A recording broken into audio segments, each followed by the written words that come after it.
It's Wednesday, the 24th of March. My name's Juan Brown. You're watching the Blancolirio channel, and yesterday, a historic first for the channel, I was able to participate in an NTSB press briefing following an NTSB board meeting regarding FAR Part 91 revenue operations.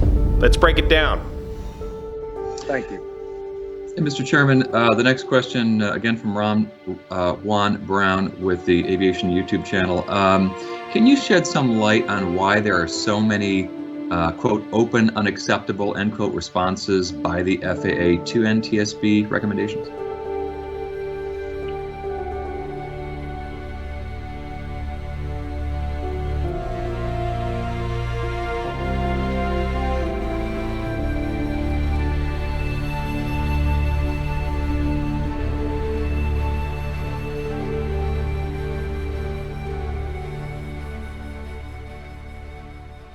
In the past bunch of years, the NTSB has identified 8 accidents resulting in 45 fatalities and 10 injuries that have been found to be operating under FAR Part 91 General Aviation, however, collecting revenue. Remember, there are 3 FAR basic type parts to Part 61 flying regulations. FAR Part 91 is general aviation. That's what allows all of us private pilots the freedom to do what we do with our private aircraft, generally not for hire or pay, with the exception of flight instruction. Part 135 is charter operations, flight for hire on a charter operation, non-scheduled operation, and then Part 121, which governs airline style operations, scheduled operations. Each layer from Part 91 to Part 121 offers significantly higher levels of regulation and ostensibly safety. Some of the accidents the NTSB is referencing includes the Lockhart balloon crash, which resulted in 16 fatalities, 2 air combat Top Gun style aerobatic tours involved in fatal accidents in Las Vegas and in the Four Corners part of California. The East River crash of the helicopter on the photo tour where the folks couldn't get unclipped out of their seats in time. And of course the B-17 Collings Foundation flown by Mac McClellan crash operated under the living history flight exemption. More on that in a moment. These are all examples of flights that are operated under FAR Part 91 General Aviation, but yet are collecting revenue for you to buy a ticket to ride. And as a member of the public, it's virtually impossible to determine what FAR part this particular flying operation is operating under. So according to the NTSB, these revenue flights operated under Part 91 were either operating under an exception, an exemption, or downright exploiting loopholes in the FAR Part 91 rules, and would like to see these rules tightened up. And in so doing, hopefully protect the freedoms that we have as under FAR Part 91 General Aviation and bolster the safety found in FAR Part 135 Charter Operations. So let's go look at the findings and the recommendations that the NTSB reported on during yesterday's NTSB board meeting. 7 findings. 1. The FAA, Federal Aviation Administration, has a responsibility to bolster regulations and oversight for all revenue-carrying passenger operations currently conducted under Title 14 CFR Part 91 to ensure an increased level of safety for those participants who pay for these flights. Number 2, some operations have been exploiting and or inappropriately capitalizing on the exceptions contained in Part 119.1 to avoid the additional requirements and oversight intended to apply to these types of revenue passenger carrying operations being conducted. One of the examples of this, for example, was the air combat flights being operated under Part 91 instructional flights, when in the opinion of the NTSB, these flights were instead being operated as tours. Number 3, because of regulatory omissions, commercial glider sightseeing flights have essentially been operating with almost no oversight. Number 4, the FAA's oversight and surveillance of Part 91 revenue-carrying operations do not ensure that these operators are properly maintaining their aircraft and safely conducting operations. Part 91 has very little regulatory oversight from the FAA, and that's a good thing.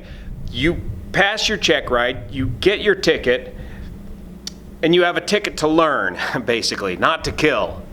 And about the only thing you'll see, well, in my history of flying, over, 40 years of flying, I've only been ramp checked twice. And that's about the only time you'll see an FAA person, outside of having some kind of incident or accident, is occasionally the FAA will do ramp checks, and it's basically a paperwork check, and they want to see that you have you're carrying your license with you, and your license is current and valid, your medical's current and valid, and the aircraft is properly registered. And that's about the extent of FAA oversight for Part 91 ramp check style operations.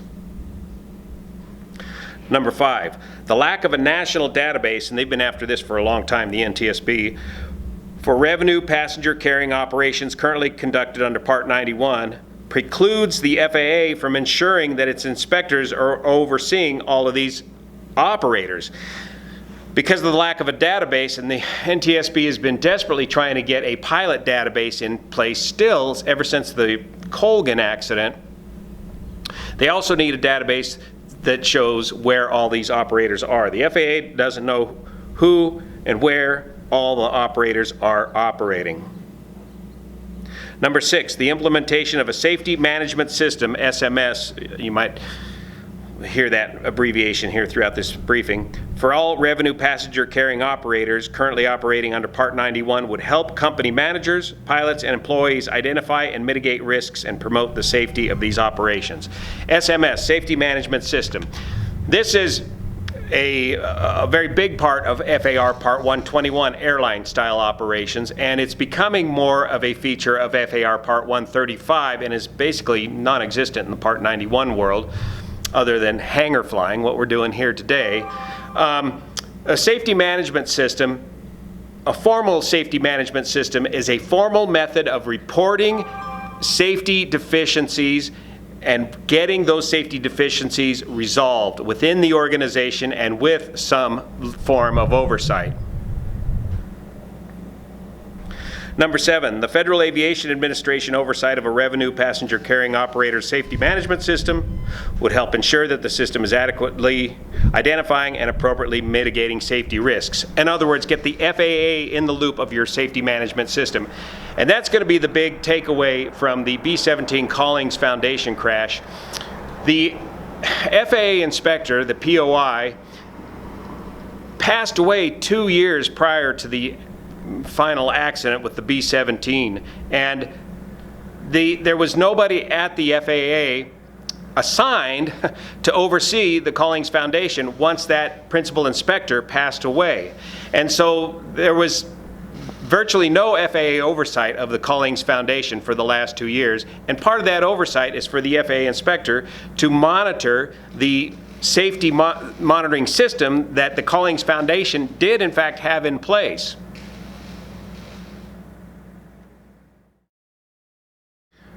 Recommendations. 1, develop national safety standards or equivalent regulations for revenue passenger carrying operations that are currently conducted under Part 91, including, but not limited to, sightseeing flights conducted in a hot air balloon, intentional parachute jumping flights. I like that, intentional. Why would you want to jump out of a perfectly good airplane? And living history flight experience and other vintage aircraft flights. These standards or equivalent regulations should include, at a minimum for each operation type, requirements for initial and recurrent training and maintenance and management policies and procedures.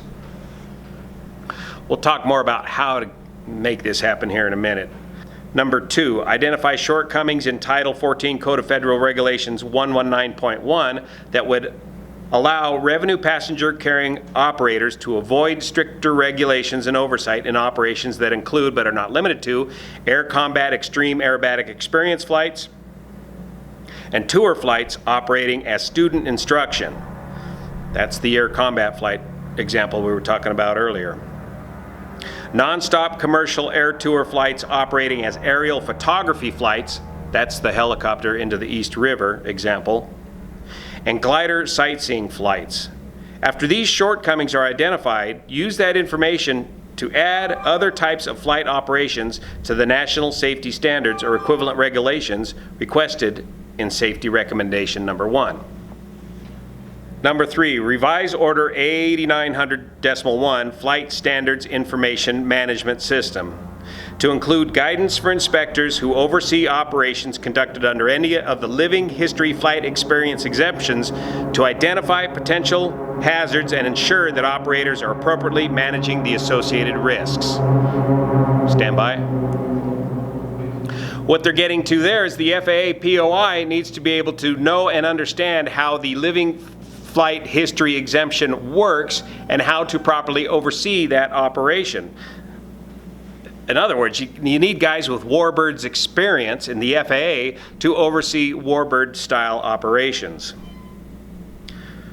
5, require safety management systems for the revenue passenger carrying operations addressed in recommendations 1 and 2. They want to see SMS, safety monitoring system applied throughout these different operations. Number 6, for the revenue passenger carrying operations addressed in recommendations number 1 and 2, provide ongoing oversight of each operator's SMS once established. FAA oversight.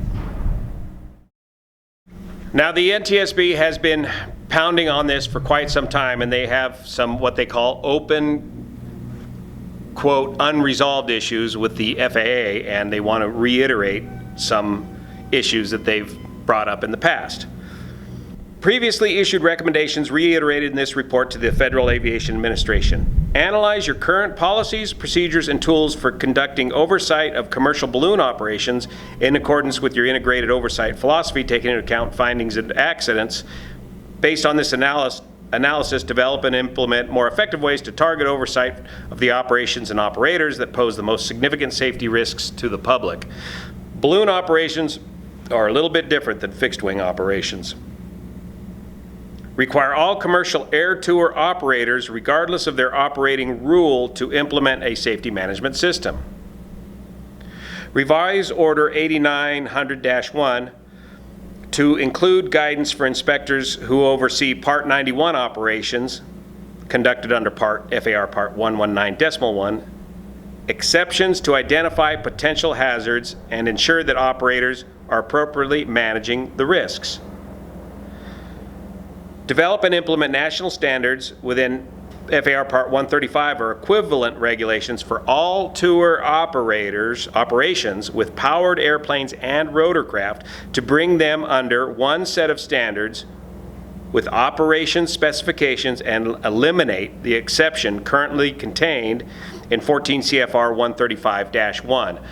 So the NTSB is recommending that all air tour operations, including single pilot helicopter operations of a limited range, all fall under FAR Part 135 like other Part 135 operators. And both of these recommendations in the past have been classified as open/unacceptable response by the FAA as far as the NTSB is concerned. Thank you. Hey, Mr. Chairman, the next question, again from Juan Brown with the Aviation YouTube channel.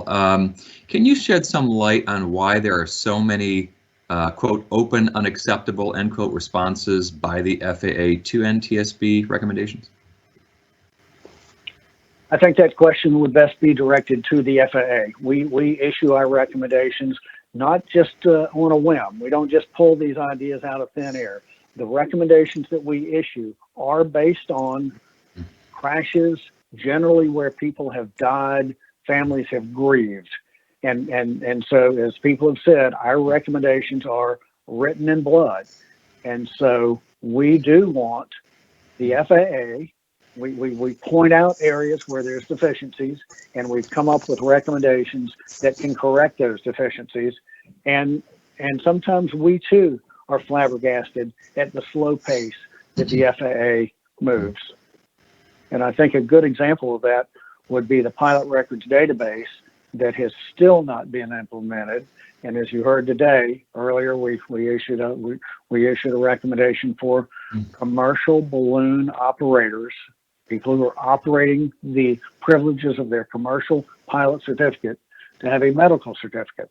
That's not even close to being a regulation at this point. So, yeah, we're troubled by the slow pace of the FAA, and we call them to step up to the plate and regulate. And our recommendations are important to improving the safety of our national airspace system.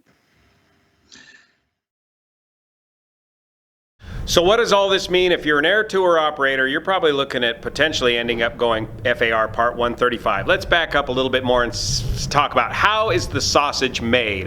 How do changes come about in aviation safety and regulation over the years? Well, it comes about as a result of accidents. The FAA, on their own, will not act proactively because, well, they've got a dual role. They've got to, at one point, promote aviation, and the other point of their mandate is to regulate aviation. And being a government bureaucracy, of course, the first, Newton's first law, a body at rest tends to remain at rest unless acted upon by another body. Well, that other body that usually motivates the FAA to move or make changes is not the NTSB, it's typically Congress. And often that's one of the last things you want to get involved, because there's not a lot of folks in Congress that understand the nuances and details of what we're talking about regarding aviation safety. So the best way to attack this problem may very well be what the operators of warbirds have done regarding the living history flight exemption. The living history flight exemption is a good regulation.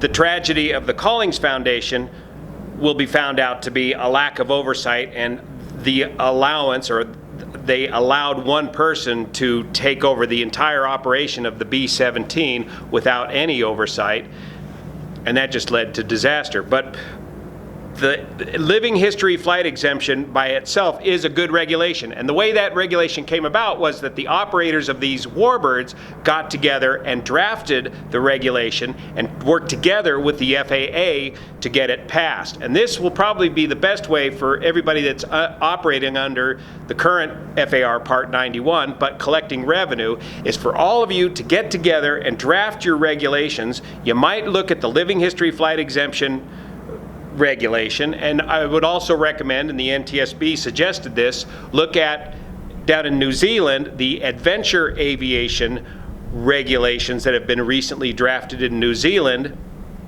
and come up and help the FAA, because they're not going to do it on their own, come up with a reasonable set of regulations that you can work with and stay in business and provide the level of safety that the public deserves.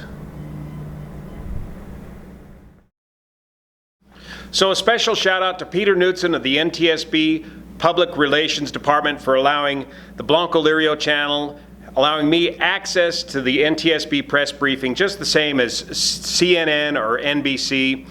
And especially want to thank all the patrons over on Patreon that make this content possible. Together we're making a difference in aviation safety. Thanks for your support. See you here. And Mr. Chairman, we have two questions left, and they are both about the same thing. The Windsor Locks October 2019 B-17, the B-17 crash in Windsor Locks, Connecticut, was referenced in the report.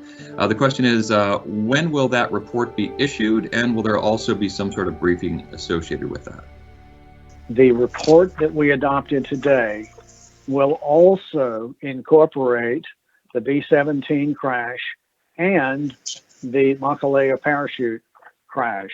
And the board has already adopted each of those, and we have packaged them in with this report that we adopted today. So to answer the question, within 30 days, you should have one package with the report that we issued today, that we approved today, along with the B-17 and the Makalea reports that will be published as a part of that.